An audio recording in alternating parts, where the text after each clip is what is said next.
বিকেলে আড্ডায় বা কোনো অনুষ্ঠানে কলকাতা স্টাইল ফিশ ফ্রাইয়ের কোনো তুলনা হয় না। চলুন আজ খুবই সহজে বাড়িতে বানিয়ে ফেলি একদম রেস্টুরেন্ট স্টাইলের ফিশ ফ্রাই। প্রথমেই মাছের ফিলেগুলিকে লেবুর রস আর নুন গোলমরিচ দিয়ে মাখিয়ে 10 মিনিটের জন্য রেখে দিন। তারপর একে একে পেঁয়াজ আদা রসুন কুচো করে একটু দিয়ে দেব। তারপর দেব একটু লেবুর রস, তারপর দেব হচ্ছে একটু ধনেপাতা আর পুদিনা পাতা দিয়ে এরপর কিছু মশলার পাতা যেরকম ধনের গুঁড়ো, গোলমরিচের গুঁড়ো, একটু চাট মশলা, এরপর দেবো স্বাদ মতন নুন, কাসুন্দি, একটু টমেটো সস, একটু চিলি সস, একটু টক দই দিতেও পারেন আবার নাও দিতে পারেন। এরপর দেবো বেসন আর একটুখানি ময়দা, তারপর দিয়ে দেবো হচ্ছে 2টো ডিম।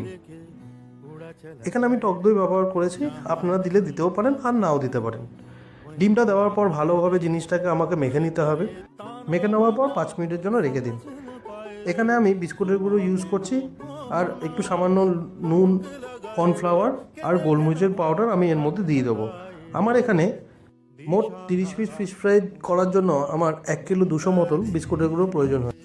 অনেকে ফিশ ফ্রাইটাকে মুচমুচে করার জন্য ডবল কোটিং করে থাকে, কিন্তু ডবল কোটিং করলে ওপরের লেয়ারটা অনেকটা মোটা হয়ে যায়, যার ফলে ফ্রেশ মাছের স্বাদটা মুখে পাওয়া যায় না। আমি চাই মাছের প্রত্যেকটা কামড়ে ফিশ ফ্রাইয়ের সেই স্বাদটা আপনারা উপভোগ করুন, তাই আমি সিঙ্গেল লেয়ারে ফিশ ফ্রাইটাকে বাঁধি।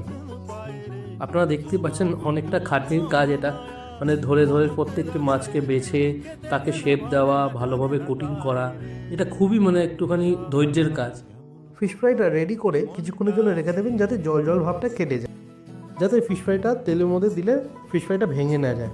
হাই ফ্লেমে তেলটাকে গরম করে নিয়ে এবার একে একে ফিশ ফ্রাইগুলোকে ভেজে নিন এবং বিকেলের স্ন্যাক্স অথবা কোনো অনুষ্ঠান বাড়ির স্টার্টারে হিসাবে আপনারা গ্রহণ করুন।